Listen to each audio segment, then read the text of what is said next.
स्वागत है आप सभी का इस बुलेटिन में। सीएम योगी आदित्यनाथ ने बुलाई है बैठक। तो बड़ी खबर इस वक्त हम आप तक पहुंचा रहे हैं। सीएम योगी की तरफ से एक बैठक बुलाई गई है। कानून व्यवस्था की समीक्षा करेंगे सीएम योगी, क्योंकि जुमे की नमाज के बाद जिस तरह से अलग अलग जिलों में हंगामा हुआ, अलग अलग हिंसक प्रदर्शन किए गए, उपद्रवियों का खुला खेल दिख रहा था। इसके बाद सीएम योगी आदित्यनाथ की तरफ से बाकायदा कानून व्यवस्था की समीक्षा के लिए इस बैठक को बुलाया गया है। सभी जिलों के डीएम, एसपी मीटिंग में होंगे शामिल। पुलिस कमिश्नर और आला अफसर बुलाए गए हैं। शाम 6:30 बजे दरअसल ये मीटिंग होनी है। शाम 6:30 बजे सीएम आवास पर बड़ी मीटिंग होगी। तो बड़ी खबर इस वक्त, कानून व्यवस्था की समीक्षा के लिए सीएम योगी आदित्यनाथ की तरफ से एक बड़ी बैठक बुलाई गई है, जिसमें सभी जिलों के डीएम और एसपी इस बैठक में मौजूद होंगे। पुलिस कमिश्नर और आला अफसरों को भी बुलाया गया है। कानून व्यवस्था की समीक्षा के लिए योगी आदित्यनाथ की तरफ से आज शाम 6:30 बजे सीएम आवास पर इस बैठक को बुलाया गया है। सिद्धार्थ सिंह हमारे सहयोगी और अपडेट करेंगे। सिद्धार्थ, और क्या जानकारी मिल रही है आपको? देखिए, आपको बता दें कि जिस तरीके से हिंसा हुई थी, कानपुर हिंसा, उसके बाद फिर प्रयागराज हिंसा, तो उसके बाद कहीं ना कहीं सीएम योगी आज मीटिंग करेंगे कानून व्यवस्था को लेकर, और क्या कमियां रहेंगी, क्या क्या किस तरीके से आगे क्या रणनीति बनानी है, उसको लेकर बैठक करेंगे। तो ये महत्वपूर्ण बैठक है। 6:30 बजे बैठक शुरू होगी। जिला कमिश्नर मौजूद रहेंगे, जिलाधिकारी मौजूद रहेंगे, वर्चुअली जुड़ेंगे, और कहीं ना कहीं 5 से ये बैठक होगी। और ये एक चीज निश्चित जान लीजिए गौरीशंकर जी, कि सबसे महत्वपूर्ण ये है कि सबको चिन्हित किया जा रहा है, और एकदम, और आज सीएम ने साफ शब्दों में कहा टीम 9 की बैठक में एक निर्देश दिया है कि जो लोग गलत किए हैं उनको तत्काल कार्रवाई की जाए, जो निर्दोष हैं उनके खिलाफ कोई भी कार्रवाई न की जाए, निर्दोष व्यक्ति की जांच की जाए। तो कहीं ना कहीं साफ है कि सही लोग पकड़े जाएं, जिन लोगों ने इस तरीके से हरकत की है, जो गलत है, जिन्होंने हिंसा की है, उनके खिलाफ सख्त कार्रवाई की जाए, लेकिन निर्दोषों को न परेशान किया जाए। तो साफ सख्त निर्देश है। इसी को लेकर समीक्षा बैठक की जाएगी। रिपोर्ट्स जो है वो उसको जो मंगाई गई है जिलों से, उसकी पूरी समीक्षा की जाएगी। उसके बाद उनसे सवाल किए जाएंगे कहाँ चूक रह गई, कैसे ये चूक हो गई, ये सब चीजें हैं। तो अब देखना ये है कि 6:30 बजे आगे क्या कार्रवाई करते हैं सीएम जी। बिल्कुल सिद्धार्थ, लेकिन पता कैसे चलेगा कि कौन उसमें दोषी है, कौन निर्दोष है? पहचान करने का क्या पैरामीटर है कानून व्यवस्था को बनाए रखने के लिए प्रशासन के पास? कुछ मैकेनिज्म के आधार पर पहचान हो रही है, या फिर जितने भी लोग भीड़ में दिख रहे हैं सभी लोगों को उठा लिया जा रहा है, गिरफ्तार किया जा रहा है? क्या है पैरामीटर, है क्या? कैसे पहचाने कि कौन उसमें सही है, गलत है? देखिए, सबसे महत्वपूर्ण ये है, जैसे जो वीडियोज आए हैं उनमें एक्सपर्ट्स लगाए गए हैं, और जो वहाँ के पार्षद हैं उनसे जो है वो भी लगाए गए हैं। वो व्यक्ति को पहचान रहे हैं, उनको बुलाया जाता है, इनकी क्या भूमिका रही, इनका पहले का क्या इतिहास रहा है, किससे जुड़े हैं, कॉल डिटेल्स हैं, और सबसे महत्व किससे संपर्क में थे, किस किस ग्रुप में जुड़े हैं। तो काफी चीजें जो है वो उस हिसाब से मैकेनिज्म का भी प्रयोग किया जा रहा है। और सबसे महत्वपूर्ण ये कि जो लोग पहचान रहे हैं, जैसे जो पार्षद जिसको पहचानता है, इतना तो जानता है वो पार्षद की क्या है, थोड़े बहुत उसके विषय में जानकारी होती है, क्योंकि अच्छा, सिद्धार्थ जो बैठक आज होने वाली है 6:30 बजे, इस बैठक में बैठक का आउटकम तो पता है कि क्या इसमें होना है? सख्त हैं सीएम योगी आदित्यनाथ। एक बात मुझे बताइए, इस बैठक में किस लेवल के अधिकारियों को शिरकत करने के लिए बुलाया गया है? क्या 75 के 75 जिलों में सभी डीएम, 75 जिले के डीएम और एसपी सब मौजूद रहेंगे और आला अधिकारी रहेंगे? क्या जानकारी मिल रही है आपको? देखिए, आपको बता दें कमिश्नर्स रहेंगे, जैसे प्रयागराज के कमिश्नर हैं, इनको, और लगभग कुछ जो अधिकारी हैं वो वर्चुअली भी जुड़ेंगे, जो यहाँ के अधिकारी हैं वो भी जुड़ेंगे। तो कमिश्नर और जिला अधिकारी, इन स्तर के अधिकारियों को बुलाया गया है, और उनसे वर्चुअली भी जुड़ेंगे। और ये बैठक काफी महत्वपूर्ण बैठक है, और ये 6:30 बजे ये बैठक शुरू हो जाएगी। अब ये देखना है, जो रिपोर्ट्स मंगाई गई थी, कल एसीएस ने कहा था कि रिपोर्ट्स मंगाई गई हैं जहाँ पर हिंसा हुई है, तो कहीं ना कहीं देखना ये रिपोर्ट में क्या क्या है, किस तरीके से क्या रिपोर्ट भेजी गई है, किस तरीके से हिंसा, उसके बारे में वो सवाल जवाब करेंगे। कि देखिए, ये देखने अभी ये प्रशासन हो या मुख्यमंत्री हो, ये पूरी रिपोर्ट्स को पढ़ रहे हैं और पूरी गहनता से जांच रही। पुलिस मुख्यालय पे भी ये देखा जा रहा है कि अब आगे जो आने वाला समय उसमें प्रदेश में शांति बनी रहे। तो कहीं ना कहीं पूरी कोशिश है प्रशासन की और सरकार की और योगी जी की कहीं ना कहीं मुख्यमंत्री जी की, कि किसी भी तरीके से अब हिंसा ना हो, उपद्रव ना हो, और अमन चैन के साथ लोग रहें, भाईचारे के साथ। चलिए सिद्धार्थ, शुक्रिया आपका इस पूरी जानकारी के लिए। तो कानून व्यवस्था की समीक्षा करेंगे सीएम योगी आदित्यनाथ, और आज 6:30 बजे सीएम आवास पर एक बड़ी बैठक बुलाई गई है। इस बैठक में सूबे के तमाम जिलों के एसपी और डीएम इसमें शिरकत करने के लिए उनको कहा गया है और भी आला अधिकारी इसमें शिरकत करेंगे। चलिए एक और खबर आगे बढ़ते हैं। वाराणसी की खबर है, जहां पर संतों की धर्म परिषद की बैठक जारी है। तो वाराणसी की खबर, संतों की धर्म परिषद की बैठक इस वक्त चल रही है। देश में बढ़ते इस्लामी आतंकवाद पर संत कर रहे हैं चर्चा। जुमे की नमाज के बाद हिंसा पर पारित हो सकता है प्रस्ताव। बैठक में हिंदू धर्म के बड़े संत और धर्माचार्य ले रहे हैं हिस्सा। महंत बालक दास महाराज कर रहे हैं बैठक की अध्यक्षता। पातालपुरी मठ के पीठाधीश्वर हैं महंत बालक दास महाराज और वही इस बैठक की अध्यक्षता कर रहे हैं। जो धर्म चर्चा इस वक्त चल रही है, धर्म परिषद की चर्चा हो रही है, उसमें सीधे तौर पर एक ही मुद्दा है कि देश में इस्लामिक आतंकवाद का वर्चस्व बढ़ता जा रहा है, पैर पसार रहा है और इसे रोकने के लिए क्या किया जाना चाहिए। महंत बालक दास महाराज जो कि पीठाधीश्वर हैं पातालपुरी मठ के, बाकायदा उनकी अध्यक्षता में देश में बढ़ते इस्लामी आतंकवाद पर चर्चा हो रही है। क्या कुछ जानकारी यहाँ से निकलकर सामने आएगी और भी अपडेट हम आप तक लगातार पहुँचाते रहेंगे।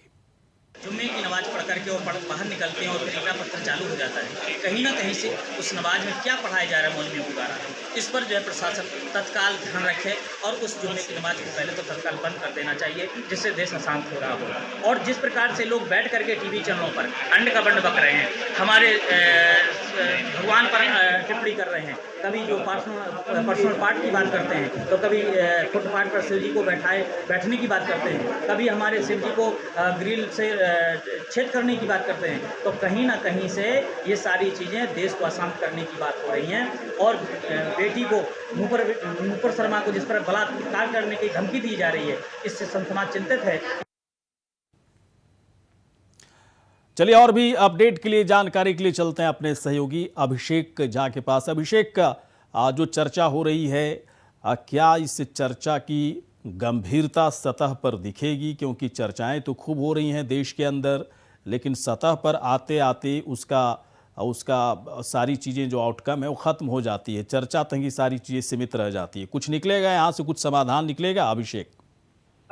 यहाँ से कोई समाधान निकलेगा या बड़ा मुश्किल है, लेकिन इस तरीके की तस्वीरें कल उत्तर प्रदेश समेत पूरे देश में दिखाई पड़ी है कि नमाज के बाद जिस तरीके से पथराव हुआ, और ये पथराव आमतौर पर देखा जाता था कि ये जम्मू या कश्मीर के इलाकों में ही ज्यादा हुआ करता था, हिंदुस्तान के अन्य हिस्सों में नहीं दिखता था। लेकिन शुरू से जो ट्रेंड शुरू हुआ और कल हमने देखा कि उत्तर में भी सहारनपुर, प्रयागराज समेत कई शहरों में इस तरह से पथराव हुए, झारखंड के राज्य में, बंगाल में हुए। तो एक ट्रेंड दिखा और उसके कहीं ना कहीं तो जाहिर सी बात है कि एक दूसरा पक्ष भी है, वो अपनी प्रतिक्रिया के साथ की बैठक हुई है। इसमें पातालपुरी मठ के जो पीठाधीश्वर हैं, मठाधीश हैं बालक दास, उनके नेतृत्व में ये बैठक की गई और 16 जो प्रमुख बिंदु हैं, उन 16 बिंदुओं पर बाकायदा जो है एक प्रस्ताव पारित किया गया और एक मांग की गई सरकार से, जो भी पथराव होते हैं आप उन मस्जिदों पर तत्काल ताला लगाएं, बंदी कराएं और जो भी चिन्हित है लोग होते हैं उन पर कड़ी से कड़ी कार्रवाई करें और रासुका के अंदर में कार्रवाई करें। ये दो महत्वपूर्ण बातें जो बैठक के बाद प्रस्ताव आए हैं, तो 16 बिंदुओं में से वो। चलिए, अभिषेक का से संपर्क थोड़ा सा नहीं हो पा रहा है। अभिषेक का बाद में बातचीत होगी, लेकिन इस वक्त संतों की धर्म परिषद चल रही है और इस धर्म परिषद में इस बात की पर चर्चा हो रही है कि देश में इस्लामी आतंकवाद का प्रकोप बढ़ता जा रहा है। इस प्रकोप को कैसे कम किया जाए, किस तरह से सरकार की कानून व्यवस्था पर दबाव बनाने की ज़रूरत है ताकि इस्लामिक आतंकवाद पर कठोरता से कार्रवाई हो सके, बड़ा प्रहार किया जा सके। बढ़ते आगे, जुमे की नमाज के बाद सहारनपुर में बवाल हुआ, जिसके बाद पुलिस ने कई टीमें बनाकर कई जगहों पर दबिश दी, जिसमें पुलिस ने 45 उपद्रवियों को गिरफ्तार किया। पुलिस का कहना है कि बवाल में शामिल किसी को भी छोड़ा नहीं जाएगा। कल जुमे की नमाज के बाद लोगों ने नुपुर शर्मा के खिलाफ प्रदर्शन किया था। घर लौटते समय कुछ लोगों ने मार्केट में बवाल मचाया था। तो पुलिस ने 45 लोगों को गिरफ्तार किया है। कल जुमे की नमाज के बाद दरअसल हंगामा किया गया था, जानबूझकर हंगामा किया गया था और अभी तक इस पूरे मामले में 45 लोगों को गिरफ्तार किया गया है और कई टीमें पुलिस की तरफ से बनाई गई थी गिरफ्तारी करने के लिए। दोषी जो भी हैं, जिन्होंने कानून को अपने हाथ में लिया, उनके खिलाफ सख्त कार्रवाई की जाएगी। हम लोगों का जनता के साथ समन्वय अच्छा से स्थापित था। उसके बाद भी कुछ लोगों ने विदाउट परमिशन जुलूस निकालने की कोशिश करी। जुलूस निकाला गया उनका, जिनको पुलिस द्वारा समझा बुझा के डिस्पर्स कर दिया गया है, परंतु विदाउट परमिशन जो इन्होंने कानून तोड़ा है और जुलूस निकाला है, इस पर हम लोगों ने मुकदमे लिखे हैं और कुल 45 लोगों की विभिन्न स्थानों से सहारनपुर में गिरफ्तारी हुई है। आगे भी यदि कोई व्यक्ति अपने कानून हाथ में लेने का प्रयास करता है तो सख्ती से हम उनको डील करेंगे। आगे भी गिरफ्तारी हमारी कंटिन्यू हो रही है।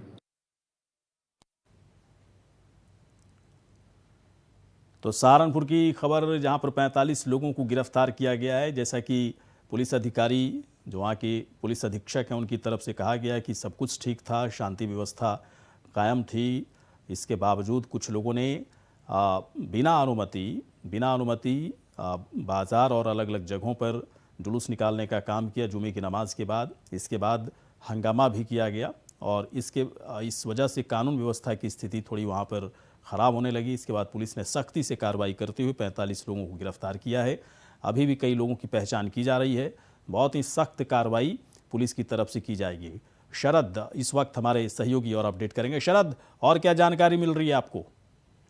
जी देखिए, मैं आपको बता दूं कि जिस तरीके से कल जो है बीते दिन बवाल जो है मुस्लिम समाज के नव युवकों के द्वारा काटा गया था, तो उस पर जो है पुलिस ने तर्कगति से कार्य करते हुए जो है लगभग 45 से 50 लोगों के बीच में जो है गिरफ्तार किया गया है और सभी को जो है जिला अदालत में पेश किया गया है।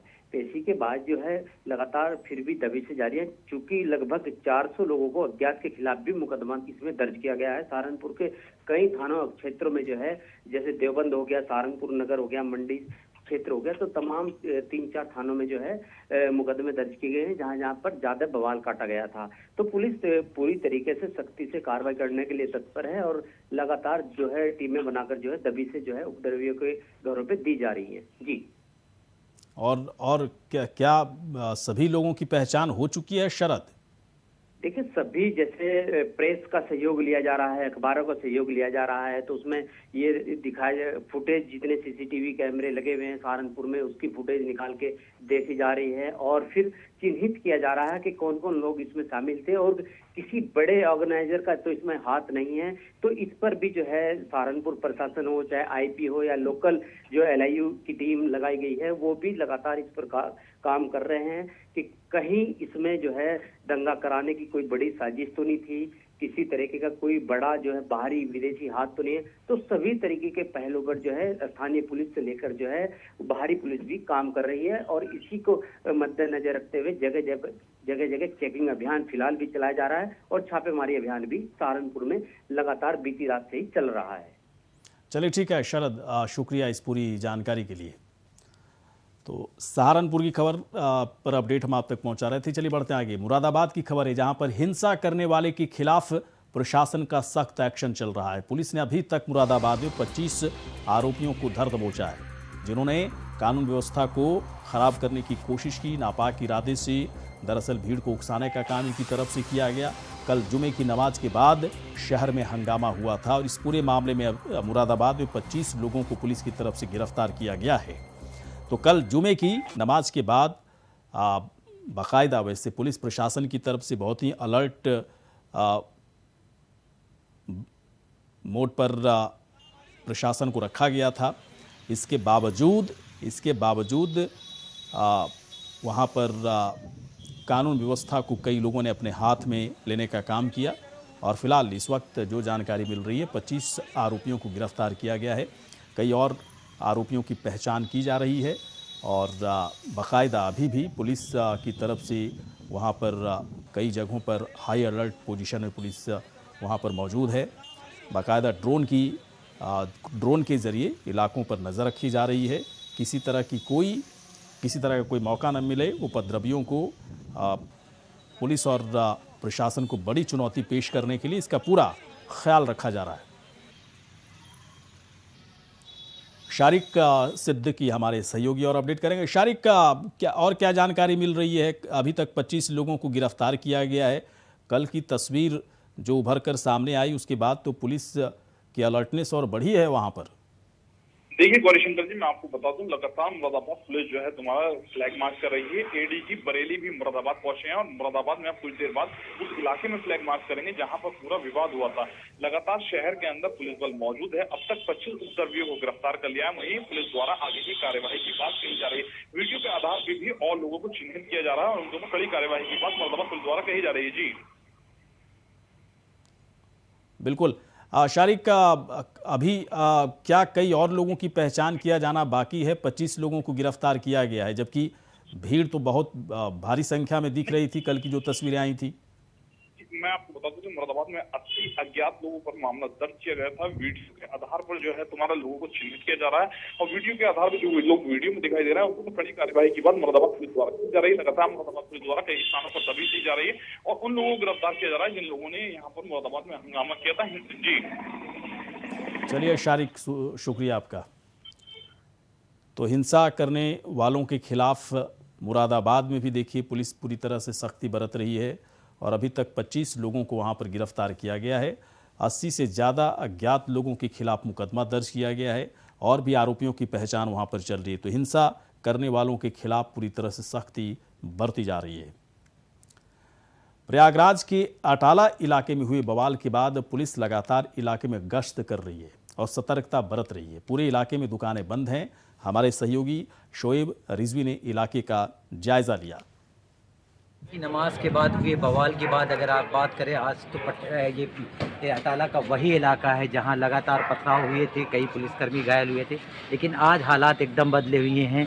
पूरे इलाके को पुलिस छावनी में तब्दील करती है। आप देख सकते हैं कि पुलिस फोर्स लगातार गश्त कर रही है। बड़ी संख्या में देखिए पुलिस के जवान जो है वो लगातार गश्त पर हैं और साथ ही साथ अगर आप देखेंगे तो जो दुकानें इस इलाके के पूरी तरीके से बंद है, तो कह सकते हैं कि प्रशासन पूरी तरीके से मुस्तैद है। जहाँ एक तरफ उन लोगों को पुलिस गिरफ्तार कर रही जिनको नामजद किया गया है, जिनके नाम सामने आ रहे हैं, तो साथ ही साथ बड़ी संख्या में इलाकों में इस बात का संदेश देने की भी कोशिश की जा रही है कि अमन चाहें बहाल हो चुका है, लोग अपने घरों पर रहें। तो ये फोर्स जिस तरह से लगातार भ्रमण कर रही है वो दो संदेश देने की कोशिश कर रही है। एक तो अराजक तत्वों को ये कड़ा संदेश देने की कोशिश कर रही है कि अगर उन्होंने कुछ भी गड़बड़ किया तो बख्शे नहीं जाएंगे।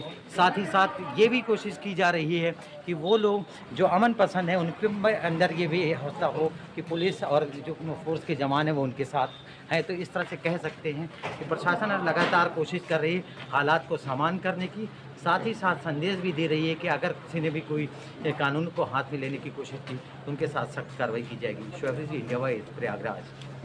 चलिए बढ़ते आगे। मोहम्मद इश्तियाक की अवैध इमारत पर बुलडोजर चला है। मुख्य आरोपी जफर हयात का करीबी है मोहम्मद इश्तियाक।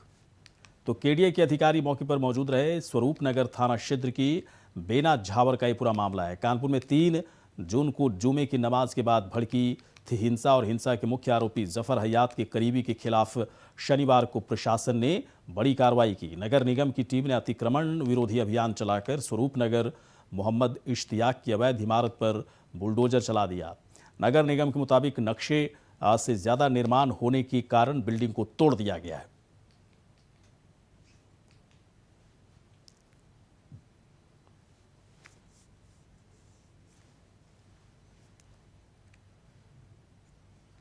और चलिए बढ़ते हैं अगली खबर। इस वक्त एक खबर हम आपको बता रहे हैं जहां पर रंग डालने का विरोध करने पर फायरिंग हुई। तो बड़ी खबर है एटा की, जहां पर रंग डालने का विरोध करने पर फायरिंग हो गई। फायरिंग में 2 महिलाओं को गोली लगी है। एक महिला की मौके पर ही मौत हो गई। करीब आधा दर्जन लोग घायल हुए हैं। एटा की खबर, जहां पर फायरिंग में 2 महिलाओं को गोली लगी है। एक महिला की मौत हो गई है। जो घायल है उसे मेडिकल अस्पताल में भर्ती किया गया है, मेडिकल कॉलेज में भर्ती किया गया है।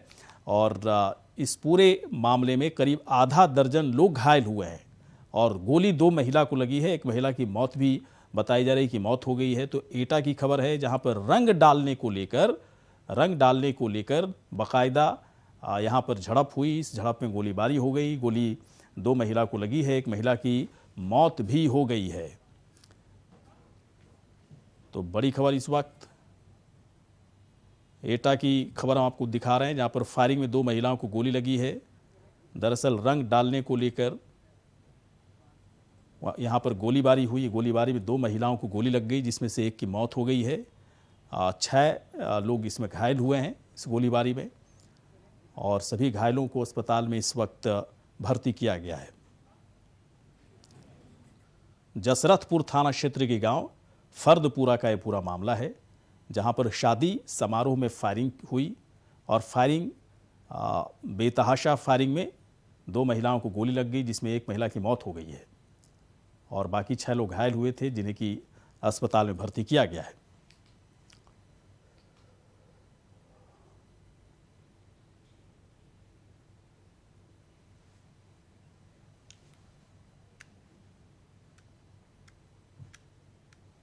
चलिए बढ़ते हैं आगे। शिकोहाबाद में, फिरोजाबाद के शिकोहाबाद में एक मकान में भीषण आग लग गई।